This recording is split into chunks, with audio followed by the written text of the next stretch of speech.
Tim is with us in Wilmington, North Carolina. Hey, Tim, welcome to EntreLeadership.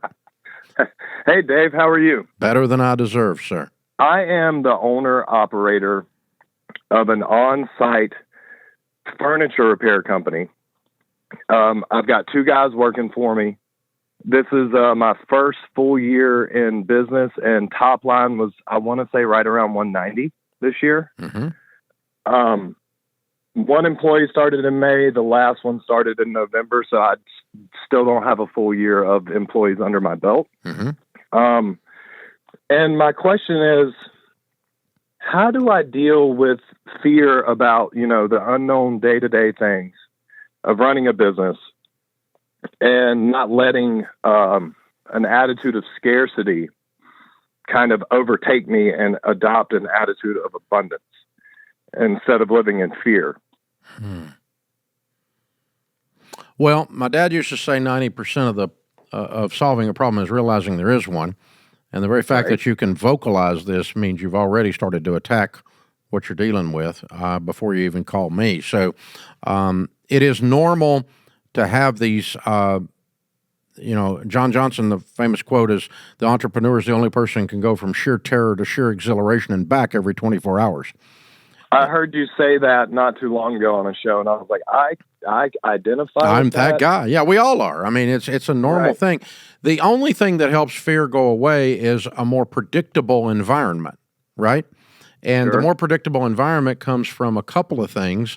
One is just some length of track record. So you got a very short track record with this, and so you've got it's less predictable. If you've been doing this 10 years and you went from 190 to 210 to 280 and you had moderate growth along the way, but you had steady growth, and you could look back at that takes some fear away, right? Sure, it does. Track record does that. Some time in the saddle does that. The other thing that does that is systems, putting in place some systems that keep you from going over the cliff on something, taking on too much business that you can't afford, or getting over your skis on something, or spending too much time in the shop and not enough marketing, so no new business is coming in. So you got some systems watching new business. You got some accounting metrics that are helping you with that. And you're going, I'm watching my cash flow here. I'm watching my cash to make sure I'm not running low on cash. Oh, I got to turn around. I got to take care of this.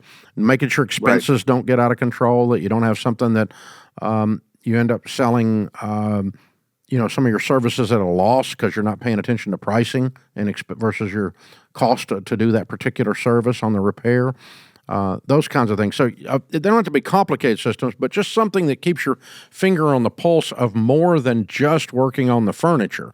Your job is to work on the business. And that's where I'm trying to get. But if I don't work on furniture, we don't make money. Oh, I know. You're in the treadmill. You're in the treadmill stage. I like to say I'm the chief everything treadmill operating officer. Yeah, you are. You're definitely in the treadmill stage. If you take a vacation, production goes way down. Way down. Yeah. Way down. And so one of your first goals to get rid of the fear is to move out of the treadmill stage up to the Pathfinder stage. And, that's going to be the thing. And so basically the way you do that is you get the business built in such a way that you're working on it more rather than just in it. Gerber talks about that in the book E-Myth. And the way you do that, you just hired a guy in November. You hired a guy in May. And so the more people you've got doing production, and then you've got somebody doing marketing later, and you got 5 people doing production. Then if you go on vacation, marketing is still happening, new business is coming in, and production, creating the cash is still happening. The furniture is getting repaired and going back out the back door. Then, now we've got something that's running without you physically touching it all the time. And that's the goal you need to head towards in the next 36 months. It may take you a little while to get there because you've got to get your volume up enough to afford to do these hires. You got some marketing work to do. So that's marketing. That's a great question that I have, because the way my business is kind of set up, like Johnny down the street isn't calling me. It's furniture stores and like moving companies and then protection plans that furniture stores sell. So getting my foot in the door with them is very arduous. And believe it or not, I know it's kind of a niche thing that I'm doing, but there's some big players in the country that do this that have long since been established. So getting in the door, I think that's where the fear comes in, because it feels like I'm hitting a brick wall a lot of times just to get someone to talk to me. Yeah, but that's only the big stores and stuff. If you developed a whole line of direct-to-consumer business as well, you found a way to let people know. I mean, we were just talking to the other guy about using Facebook Marketplace, but you could jump on Facebook Marketplace and say, I fix furniture, and, you get my wife, the decorator that's not the furniture store, but the decorator on the new house remodel is bringing you some stuff. Local home builders are telling people about it. I'm dealing with a furniture builder right now for Sharon and I on something. A guy building a table for us that's local. He's an excellent craftsman, and but the way it took a while to find the guy. I didn't even know he was there. I'm hunting around begging for somebody to do this work. And so there's a direct-to-consumer business line out there if you could tap into it. And if you had 25 or 30% of your business coming from that, and 70% or so coming from these wholesale outlets, meaning the stores and the manufacturers and the moving companies, then that's fine. But I think you just keep making those phone calls to those big boys, and you start to develop, how can I get the word out on direct-to-consumer? And that could be custom home builders. It could be the local decorators. I talk to every decorator in town, tell them what you're doing. And I let them off the list. Yeah, interior designers, they're big. They're huge. Yeah. Yep. I let those off the list. I have probably 15 of those that call me occasionally. Okay. And yeah, I'd go get more of those. And then, two, where do people find somebody that wants their furniture repaired these days? If an individual, again, a Google word search that's geo-targeted into the Wilmington area, it's not that expensive to buy furniture repair for Wilmington, North Carolina. That word is not going to be expensive because there's nobody competing for that word. So I'm on Google, but I didn't know that you could actually pay Google to be. You can pay to be the number one thing that shows up when someone searches it in your neighborhood. And see, that's why I call people like you, because I didn't even know that. Yeah, that's a Google word search purchase. But let me tell you, it'll work, and it's like crack, and you'll get addicted. Be careful, okay? I'm telling you, I just talked to the other guy about that a few minutes ago. Just be careful with this stuff. And I'd put some stuff out there on Facebook Marketplace. The other thing you could do that would be fun is you could start an Instagram account and show the work being done. Yep. And get some of the decorators to follow you and like what you're doing, and to where just the community around the furniture builders, maybe the moving companies, start sharing your Instagram account, because it's kind of cool to see behind the scenes how you actually fix a piece of furniture. Sure. Yeah, we had that thought too. Yeah, I don't know that I'd put a lot into that. That sounds a little bit Chip and Joanna to me, but it does. It does. But the question about legality, since I'm in people's I'm going into homes, do I need waivers and stuff to take pictures of people's stuff and put it on social media? At first, probably what I'd do is I would just ask. And if it's something super expensive, or if it's a celebrity's house, I definitely would. Oh, 100%.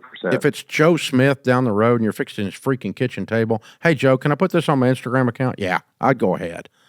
Now, because they're not going to bother you. If it was me doing it, I'll guarantee you we get a release, because they're looking for an excuse to turn Dave Ramsey into a lawsuit, right? But I made a lot of money on that. Yeah, I don't need that. So we release everything now because we're just freaks. But that's because I got such a target on my butt. In your case, I just asked Joe, is it okay, man, if I put this on? If he says no, then don't do it, Sure. But the only time I've ever had somebody give us any issue really was if it was some kind of celebrity and we're sharing the inside of something, they don't want that out there, then that's understandable. Well, all the dang film went to Georgia from Wilmington, so we don't have to worry about that much anymore. So, we really don't. I've done it. I've been in houses before in the past, but they're all in Atlanta now. So. Well, I doubt it, but there's probably somebody around there that doesn't want the IRS to know where they are or something. I don't know. So just ask, and if it comes up a lot and people start getting creepy on you, then just get you a little 1-page release and do it. But I really wouldn't spend much of my emotional or time bandwidth on Instagram stuff if I were you, because I don't, my gut tells me that's probably not where you're going to get your business. It's going to be stuff like decorators and real estate agents and moving companies and home remodelers, and you know, stuff like that. Right. Where you can do something like that, and you know, that's the whole thing. So I love what you're doing, though. And I tell you, the trajectory that you're on and the questions, you're asking the exact right questions as a treadmill operator on how to get off the treadmill. How do I get the treadmill it's fraught with fear because it's so dependent on you.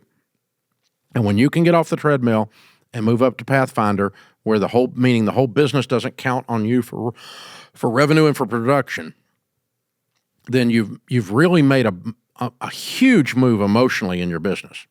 And your fear goes down. And then the years in the saddle, the fear will go down some more. If the fear ever goes away completely, that's probably right before you blow the whole thing up accidentally. So a healthy dose of fear is part of running a business. You running a healthy scared is a good thing, but we don't want to live in terror and anxiety all the time, and that's really where you are a lot more at the treadmill stage. So it's a healthy thing that you're asking to get out of that. I'm proud of you. You're doing good work, Tim. Very, very, very well done, sir.